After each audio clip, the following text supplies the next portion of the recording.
ਸ਼੍ਰੀ ਗੁਰੂ ਤੇਗ ਬਹਾਦਰ ਸਾਹਿਬ ਦੇ 350 ਸਾਲਾ ਸ਼ਹੀਦੀ ਦਿਹਾੜੇ ਨੂੰ ਸਮਰਪਿਤ ਪੰਜਾਬ ਸਰਕਾਰ ਵੱਲੋਂ ਸ਼ਰਧਾ ਤੇ ਸਤਿਕਾਰ ਭਰੇ ਉਪਰਾਲੇ। ਪੰਜਾਬ ਦੇ 23 ਜ਼ਿਲ੍ਹਿਆਂ ਵਿੱਚ ਗੁਰੂ ਸਾਹਿਬ ਦੇ ਜੀਵਨ ਅਤੇ ਬਲੀਦਾਨ ਨੂੰ ਦਰਸਾਉਂਦੇ ਲਾਈਟ ਐਂਡ ਸਾਊਂਡ ਸ਼ੋਅ, 4 ਮਹਾਨ ਨਗਰ ਕੀਰਤਨ ਸ਼੍ਰੀਨਗਰ, ਗੁਰਦਾਸਪੁਰ, ਫਰੀਦਕੋਟ ਅਤੇ ਤਖਤ ਸ਼੍ਰੀ ਦਮਦਮਾ ਸਾਹਿਬ ਤਲਵੰਡੀ ਸਾਬੋ ਤੋਂ ਆਨੰਦਪੁਰ ਸਾਹਿਬ ਤੱਕ 23, 24 ਅਤੇ 25 ਨਵੰਬਰ ਤੋਂ ਆਨੰਦਪੁਰ ਸਾਹਿਬ ਵਿਖੇ ਹੋਣ ਵਾਲੇ ਵਿਸ਼ਾਲ ਸਮਾਗਮਾਂ ਵਿੱਚ ਮੁੱਖ ਮੰਤਰੀ ਸਰਦਾਰ ਭਗਵੰਤ ਸਿੰਘ ਜੀ ਮਾਨ ਵੱਲੋਂ ਸਭ ਨੂੰ ਨਤਮਸਤਕ ਹੋਣ ਦੀ ਹਾਰਦਿਕ ਬੇਨਤੀ। ਆਓ ਆਪਣੀ ਅਟੁੱਟ ਸ਼ਰਧਾ ਤੇ ਸਤਿਕਾਰ ਨਾਲ ਇਹਨਾਂ ਸਮਾਗਮਾਂ ਦਾ ਹਿੱਸਾ ਬਣੀਏ। ये तो अकेला ही प्रैक्टिस कर रहा है। पहली बार उसका हाथ टच नहीं हुआ, दूसरी बार हाथ टच हुआ तो सीधी मौत उसके सीने पे आ गई। ये मेरे पास एमपी लड़का है, दीपेंद्र हुड्डा ने 7/11/2023 को पैसे जारी कर दिए थे। 12,30,000 construction of basketball ground sports stadium Lakhan Majra. ये देखिए, आप जूम कर लीजिए इसको। पैसे ही नहीं लगा, कहाँ पड़े पैसे? ये एमपी लैड का पैसा है। यूसी कैसे मिल गया फिर अगर पैसा इस्तेमाल नहीं हुआ? ये पैसे अभी कह रहे हैं कमेटी बना दीजिए। हमने ये कर दिया, वो कर दिया, लेकिन अगर ये पैसे टाइम पे ये इस्तेमाल हुए होते तो शायद इस घर में खुशियाँ होती। कल जो बहुत ही अप्रिय घटना हुई जिसमें एक 16-17 साल का बच्चा इस परिवार का जो बास्केटबॉल का नेशनल प्लेयर था और वो प्रैक्टिस कर रहा था, आगे नेशनल टूर्नामेंट के लिए जाना था, सिलेक्टेड था अंडर 17 में। तो अचानक से पोल गिरा और उसको ऊपर गिर गया और उसकी मौके पर ही मृत्यु हो गई। तो पूरे देश में नेशनल मीडिया ने इसको कवर किया। पूरे देश में खिलाड़ी सकते में है कि ऐसे स्पोर्ट्स इंफ्रास्ट्रक्चर अगर होगा तो फिर क्या होगा देश का। मतलब प्रैक्टिस करते समय बच्चे की ऐसे अचानक घटिया मटेरियल लगे होने की वजह से वो पोल गिर गया। मैं खुद स्पोर्ट्स लवर हूँ, मैं स्पोर्ट्स मंत्री भी हूँ पंजाब का।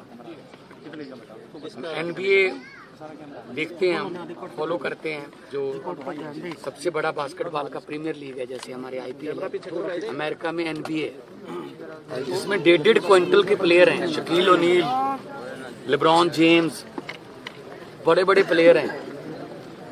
केविन ड्रायंट 1.5 क्विंटल के 7-7 फुट के 7.5 फुट के कद हैं, 1.5 क्विंटल का उनका वजन है। वो ऐसे लटक जाते हैं, वहां तो कोई ऐसी घटना हुई नहीं।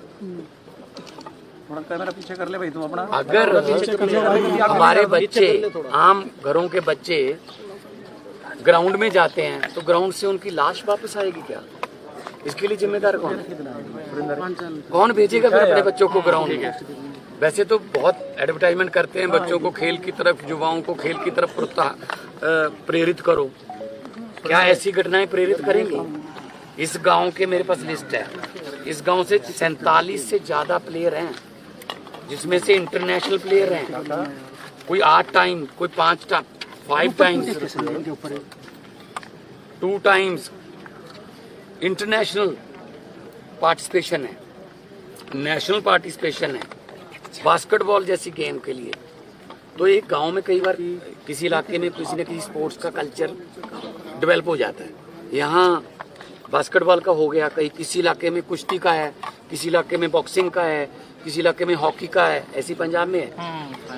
तो अगर हमारा बच्चा ग्राउंड में जाके माता पिता को ये रहेगा कि ग्राउंड से वापस आएगा या नहीं, तो इससे ज्यादा इनसिक्योरिटी क्या हो सकती है? ये देश के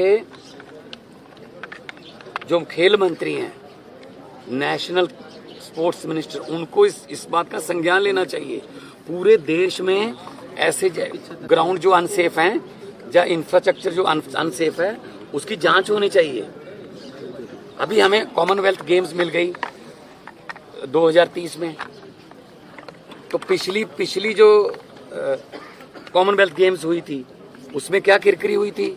पुल गिर रहे थे, स्विमिंग पूल का पानी लीक हो रहा था, और जिम्नास्टिक के जो बने होते हैं वो इंफ्रास्ट्रक्चर जिम्नास्टिक का वो गिर रहा था। तो क्या ऐसी उदाहरणें अभी भी पेश हो रही हैं? तो क्या हम विश्व गुरु बनने के लायक होंगे फिर इससे? ये देश के प्रधानमंत्री जी को, देश के स्पोर्ट्स मिनिस्टर को ये इस बात का संज्ञान लेना चाहिए। मान साहब, हरियाणा गवर्नमेंट कहती है कि देश में उसकी सबसे अच्छी खेल नीति है। ये खेल नीति बताइए आप, ये दूसरी घटना है, ये पहली नहीं है। एक बहादुरगढ़ में हुई है, इससे पहले घटना 2 दिन पहले, मतलब 3 दिन में 2 बच्चे हमारे नेशनल प्लेयर वो चले गए दुनिया से। क्या कारण? पोल गिर गया। पोल क्यों गिर गया? सीमेंट जब क्वालिटी उसकी जो है वो अप टू मार्क नहीं होगी। तो मतलब ये खेल नीति है। मंत्री साहब, हरियाणा के मंत्री कह रहे हैं कि यहाँ पर खेल नीति बहुत अच्छी है, लेकिन पंजाब की जो खेल नीति है कुछ भी नहीं है ना खिलाड़ी। सर ये बातों पे क्यों पड़ रहे हैं? वो पंजाब अच्छा है, हरियाणा अच्छा नहीं है। आप ये बता दीजिए कि ऐसी घटनाएं जो होती हैं मतलब ये क्यों हो रही है? मैं नहीं कहता कि खेल नीति अच्छी होगी यहाँ पे, ठीक अच्छी होगी, लेकिन हमें रिजल्ट तो दे दीजिए। अब ग्राउंड से बच्चे की लाश आ रही है तो इनको पूछ के देखिए उनके पिता को खेल नीति कैसी है। सारी जिंदगी के लिए एक मतलब क्या भूल पाएंगे ये? सर पंजाब में भी खिलाड़ियों का मर्डर हुआ था, उसमें पंजाब सरकार ने क्या किया? वो देखो, वो लॉ एंड ऑर्डर की स्थिति है, वो स्पोर्ट्स की स्थिति नहीं है।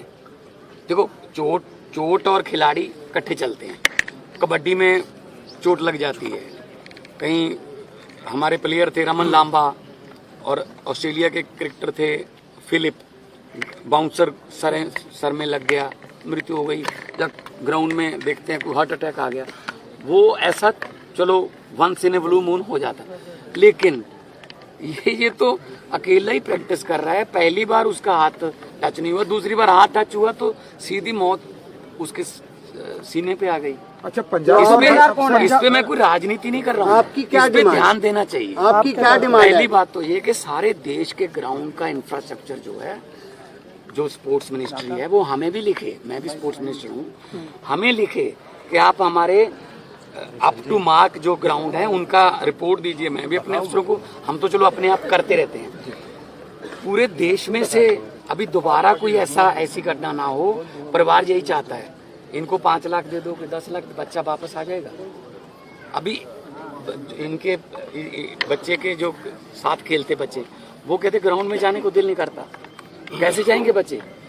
तो अगर स्पोर्ट्स में नंबर 1 बनाना है, कॉमनवेल्थ की जो हमें मेजबानी मिली है उसको अगर दुनिया में पुराना जो लगे हुए दाग वो धोने हैं, तो कम से कम ऐसी गांव के स्टेडियम की तरफ ध्यान दिया जाए। उन्होंने चिट्ठी भी लिखी हुई है बच्चों ने इसी ग्राउंड के बारे में कि जी ग्राउंड की हालत ठीक नहीं है। और ये मेरे पास MP लड़का है दीपिंदर हुड्डा ने 7/11/2023 को पैसे जारी कर दिए थे। 12,30,000 construction of basketball ground sports stadium Lakhan Majra. ये देखिए, आप जूम कर लीजिए इसको। पैसे ही नहीं लगा। कहाँ पड़े हैं पैसे? ये MP लैड का पैसा है। UC कैसे मिल गया? फिर अगर पैसा इस्तेमाल नहीं हुआ तो यूटिलाइजेशन सर्टिफिकेट देता है डिप्टी कमिश्नर, तभी आगे की किस्त आती है MP लैड की। मैं MP भी रहा हूँ 2 बार संगरूर से। तो ये पैसे अभी कह रहे हैं कमेटी बना दीजिए। हमने ये कर दिया, वो कर दिया। लेकिन अगर ये पैसे टाइम पे ये इस्तेमाल हुए होते तो शायद इस घर में खुशियां होती है। अच्छा, सीएम साहब, हरियाणा और पंजाब दोनों प्रॉस्पर स्टेट प्रदेश है। की सरकार हो। हरियाणा के हमने पूछा था कि पंजाब के मुख्यमंत्री यहाँ पर पूछे, उन्होंने कहा कि आए परिवार को सांत्वना दे, लेकिन राजनीति करना। मैं बिल्कुल नहीं कर रहा हूँ राजनीति। मैंने क्या राजनीति कर लिया? क्या करते हैं मैं आ नहीं सकता। मैं स्पोर्ट्स लवर हूँ। एक खिलाड़ी की ऐसी नकल से जब मैंने वीडियो देखी है, पूरे देश में चल रही है, नेशनल मीडिया में चल रही है, तो मैंने मुख्यमंत्री से कल बात भी की है कि मैं जा रहा हूँ। मुझे राजनीति करनी पड़ी है। मैं उनको कोई नीचा दिखाने या किसी की निंदा, इसके लिए कोई और मंच है, वो इलेक्शन के समय या कोई राजनीतिक रैली में कर लेंगे। लेकिन आज मैं ये मांग करता हूँ, इस परिवार के पास और कोई कमाने वाला है नहीं साथ, और दुखों का पहाड़ टूट गया। सरकारी नौकरी और ऐसा मुआवजा जो कम से कम परिवार इधर उधर की ठोकरें मत करें, खज्जल खुआरी से बचें, सरकारी नौकरी दें इनको। और लखन माजरा के सारे स्पोर्ट्स जो को प्यार करने वाले जितने भी लड़के हैं, बच्चे खेल रहे हैं, है ना, उनके लिए अच्छा इंफ्रास्ट्रक्चर बना के उनकी याद में स्टेडियम का नाम उनकी याद में रखा जाए उसके नाम पे, और इंफ्रास्ट्रक्चर अच्छा हो ताकि आगे से ऐसी घटना ना हो। इस परिवार की यही मांग है कि कोई और प्लेयर हमारे जैसा कोई परिवार ऐसा दुख ना जाए। अच्छा, मान साहब, हरियाणा और पंजाब दोनों प्रॉस्पर स्टेट हैं। पंजाब सरकार की तरफ से क्या मदद रहेगी? जो कहेंगे, मैं तो मुझे कोई ऐसा नहीं है। मैं अभी इनको परिवार को पूछा है मैंने, बहुत से सीनियर बुजुर्ग लोग भी मिले हैं कि आप मेरी तरफ से, मैं एक स्पोर्ट्स लवर के तौर पे आया हूँ। मतलब ऐसी घटना नहीं होनी चाहिए ग्राउंड में, खास तौर पे ये मैन एरर है, ह्यूमन एरर है। मांग क्या करते हैं आप परिवार की तरफ से, क्या मांग करना, क्या होना चाहिए? एक तो परिवार को नौकरी, ताकि परिवार कम से कम वहाँ जाए, ग्राउंड उनके नाम पे हो जाए। और ग्राउंड का, सारे ग्राउंड का, नॉट ओनली लखन माजरा, जितने भी देश के ग्राउंड हैं, बास्केटबॉल के हैं, चाहे वो कोई स्पोर्ट्स नर्सरी यहाँ से वापस ले ली, देखो है ना, हम नर्सरियाँ बना रहे हैं। नीति है आपकी, अच्छी नीति है आपकी। अच्छा, हरियाणा और पंजाब में ड्रग्स की जिस तरह से बात है, कहीं खेल में वो उस पे बात कर लेंगे। जो ड्रग्स, खेल में बाधा आ रही है। देखो ड्रग्स में ना, वो तो डोप टेस्ट होते हैं, वो तो बहुत सख्ताई है, स्पोर्ट्स में तो हो नहीं सकता। प्लेयर जो ग्राउंड पे जाता है वो कभी नशे की तरफ या बुरी संगत की तरफ नहीं ध्यान देगा। हम भी यही कोशिश कर रहे हैं पंजाब में कि स्पोर्ट्स की तरफ लेके जाएं बच्चों को। हम खेड़ा वतन पंजाब दिया, उसमें हर उम्र का जो है, ये 3-3 पीढ़ियां एक ही ग्राउंड में खेल रही हैं। पोता भी वही है, बाप भी वही है और दादा भी वही है। 60 साल से ऊपर की जो एज है उसकी भी कैटेगरी है। तो खिलाड़ियों को प्रोत्साहन इसलिए दे रहे हैं हम कि ग्राउंड में जाएंगे, शरीर से प्यार होगा, बुरी संगत से बचेंगे, ये नशे वशे इधर उधर मन नहीं भटकेगा। लेकिन अगर ग्राउंड में जाकर स्पोर्ट्स इंफ्रास्ट्रक्चर ही ऐसा है, यहाँ आके बच्चे की लाश आती है, तो माँ बाप क्यों, कैसे भेजेंगे, किस हिम्मत से भेजेंगे बच्चों को? सारे देश के स्पोर्ट्स इंफ्रास्ट्रक्चर को चेक करना चाहिए। अभी हमें 2030 तक मौका है, 5 साल, 4.5 साल जितने भी रहते हैं, कि 2030 कॉमनवेल्थ गेम्स होंगी। उसके लिए हमारा देश का इंफ्रास्ट्रक्चर इसी बहाने ठीक हो जाए। मैं भगवान से यही अरदास